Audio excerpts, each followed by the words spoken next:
جیسے کفر کو طاقت کی ضرورت ہے، اسلام کو بھی طاقت کی ضرورت ہے۔ اگر اسلام کو طاقت کی ضرورت نہ ہوتی تو نبی کریم صلی اللہ علیہ وسلم ساری عمر مکہ میں ہی رہتے۔ آپ نے جو ہجرت فرمائی اور مدینہ طیبہ تشریف لائے تو مکہ میں کتنے لوگ مسلمان ہوئے تھے، اور جب مکہ میں طاقت آئی تو یدخلون فی دین اللہ افواجا۔ تو اسلام کو ہم طاقت سے دن بدن محروم کرتے چلے جا رہے ہیں۔ جہاں کوئی طاقت اکٹھی ہوتی ہے، کوئی اختلاف کر کے اس طاقت کو بکھیر دیتا ہے۔ پھر کچھ لوگ کوشش کرتے ہیں، لوگوں کے وسائل ہوتے ہیں، لوگ پیسے دیتے ہیں، امیدیں باندھتے ہیں، کچھ افراد اکٹھے ہوتے ہیں، جب کسی کی اچھی شہرت ہو جاتی ہے وہ الگ اس میں ہو جاتا ہے، الگ تنظیم، الگ پارٹیاں۔ تو اپنی طاقت کو جمع کرنے کی کوشش کریں۔ یہاں یونیورسٹی میں ایک گفتگو ہوئی تھی، فکری نشست تھی، تو اس میں نے یہ کہا کہ اسلام کو چار مرتبہ چار جگہوں سے جہاں سے طاقت مل سکتی تھی ہم نے اس کو محروم کر دیا۔ سب سے پہلے تو حکومت اور ریاست کی جو طاقت تھی، جس کی وجہ سے اسلام کو اللہ تعالیٰ نے قیامت تک کے لیے رکھا، اور ختم نبوت بھی آپ کی کئی وجوہ سے بہت بڑی وجہ یہی ہے۔ تو نبی کریم صلی اللہ علیہ وسلم کی دونوں شانیں تھیں، ایک نبوت اس معنی میں جو پہلے انبیاء علیہ السلام کو دی گئی تھی، اس میں دعوت اللہ، آخرت لوگوں کی ٹھیک کرنا، عقائد ٹھیک کرنا اور معاشرے کی اصلاح کرنا۔ ریاست نہیں دی گئی تو جزوی طور پر سلیمان اسلام کو، دعوت اسلام کو، باقاعدہ نہیں تھی۔ جتنے بھی انبیاء علیہ السلام آئے، چند ایک کے سوا باقی سب کے پاس جو نبوت تھی، اس نبوت کا یہی حصہ تھا اس کا۔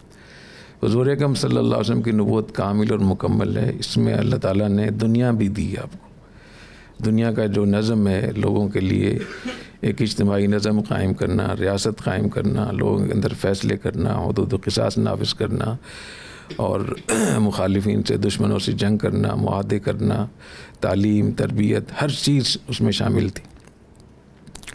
جب تک یہ دونوں شانیں، نبی کریم صلی اللہ علیہ وسلم کی دونوں شانیں، شان دعوت اللہ اور شان سلطنت اکٹھی رہیں تو امت میں خیر رہی۔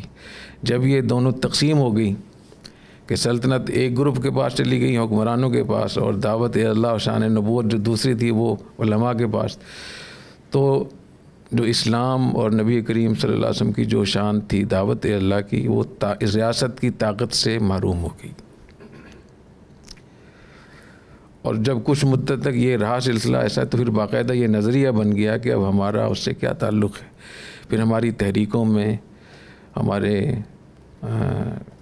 جو جماعتیں تھیں ان کے اندر ایک رہبانیت طرز کی، دوسرا جو نقصان ہوا کہ جو اسباب اختیار کرنے کا حکم تھا، یہ دین تو دین فطرت ہے، دین اس کے بہت سارے نام ہیں دین کے، ایک دین فطرت بھی اس کا نام ہے، دین اسباب بھی اس کا نام ہے۔ تو ہم نے اسباب کو توکل اور مشیت، قدرت اور تقدیر، یہ چار اصطلاحات ہیں جن کو قرآن مجید میں کثرت سے ہمارے دین میں ان کا ذکر آتا ہے۔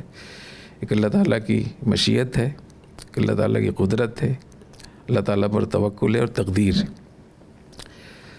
تو ہم نے اس طریقے سے ان کو خلط ملط کیا کہ اس کا مفہوم یہ نکالا کہ نہ ہمیں دنیا کی ضرورت ہے، نہ ریاست کی ضرورت ہے، نہ ہمیں اسباب کی ضرورت ہے، نہ پیسوں کی ضرورت ہے۔ تو مال اور جاہ کو ہم نے بالکل نفی کر دیا، حالانکہ مال اور جاہ کی نفی نہیں تھی، مال اور جاہ کے حرص اور لالچ کی نفی تھی۔ ورنہ عبد الرحمن بن عوف رضی اللہ تعالیٰ عنہ کتنے بڑے مالدار تھے، کتنے، اور ان کا جو سونا تھا ان کی، اس میں نے اس کا پورا حساب لگایا، تو حضرت عبد الرحمن بن عوف رضی اللہ تعالیٰ عنہ کا جب انتقال ہوا تو ان کے وراثت میں صرف سونا 16 ٹن تھا، 16 ٹن سونا۔ اس کو تقسیم کرنے کے لیے پوری جماعتیں تشکیل دی گئی تھیں، اور کئی مہینے لگ گئے تھے تقسیم کرنے میں، اتنا سونا ان کے پاس تھا۔ تو 6 یا 7 اشرا معاشرہ میں سے بڑے مالدار تھے۔ سعید بن زید جب انتقال ہوا ان کا، تو ان کی جو وراثت تھی اس کو شمار کیا گیا تو سونا اتنا زیادہ تھا کہ کسی روایت میں 100 اونٹ کا ذکر آتا ہے، کسی میں 200، کسی میں 300 اونٹ سونا۔ تو مال و جاہ تو بری چیز نہیں ہے، مال و جاہ کے حرص بری چیز ہے، لیکن ہم نے ان کی اس طریقے سے اس کی تشریح کی کہ ہم نے یہ مفہوم لے لیا کہ ہم اسباب کو چھوڑ دیں، اللہ تعالیٰ پر توکل کریں، اور جو کچھ اللہ نے تقدیر میں لکھا ہے وہ کر رہے گا، اور اللہ تعالیٰ کی مشیت اور قدرت کے بغیر کچھ بھی نہیں ہو سکتا۔ اللہ تعالیٰ تو قادر ہے۔ تو معجزے کو اور کرامتوں کو ہم نے قانون بنا لیا، اسباب کو ہم نے چھوڑ دیا، تو اسلام کو، مسلمانوں کو ہم نے نہتہ کر دیا بالکل۔ تو یہ دوسرا نقصان ہوا ہمارے یہاں۔ تیسرا نقصان بر صغیر میں ہوا کہ یہاں دین اور دنیوی تعلیم کو الگ کر دیا گیا۔ انگریزوں نے 1835 میں آ کر کہ یہ مدرسہ ہے، یہ اسکول ہے، یہ مولانا اور ملا ہے، اور یہ مسٹر ہے، اور یہ دینی تعلیم ہے، اور یہ تو ہمارے وجود کو دو ٹکڑے کر دیے 3 مرتبہ، افراد کے لحاظ سے بھی، سسٹم کے لحاظ سے بھی، اور تعلیم کے لحاظ سے بھی۔ اور یہ کرتے کرتے اس حد تک ہو گیا کہ اب ہم ایک دوسرے کے دشمن ہیں۔ جتنا کوئی آدمی مدرسے کا پڑھا لکھا ہو وہ کہ یہ پاگل لوگ ہیں، ان کا کیا ہے، ان کا تو کام یہی ہے رات دن، جتنی بھی آپ صحیح بات کر لیں۔ اور دوسری طرف کتنا ہی کوئی نیک آدمی بن جائے اور کہتے ہیں ہمیں پتہ ہے یہ لوگ کبھی بھی ٹھیک نہیں ہو سکتے۔ تو میں نے ایک ہمارے دوست ہیں، ان سے میں نے ایک دن میں فون پہ بات کر رہا تھا، میں نے کہا آپ بہت اچھی بات کرتے ہیں، تو آپ یونیورسٹی میں جائیں، وہاں سے بات کیا کریں، آپ کی گفتگو بہت مؤثر ہے، فائدہ ہوتا ہے۔ تو مجھے کہنے لگے انہم الا کالانعام بل ہم اضل۔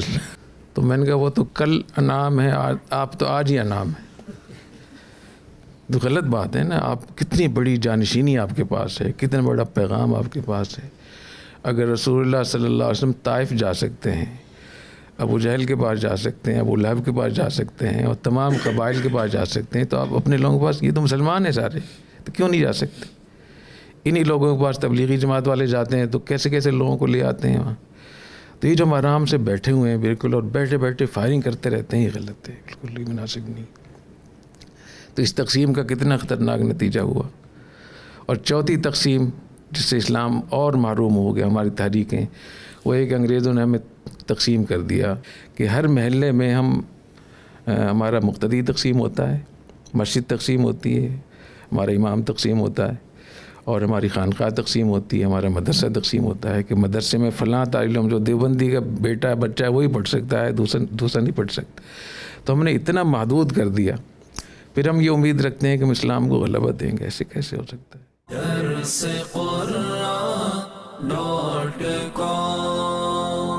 www.darsequran.com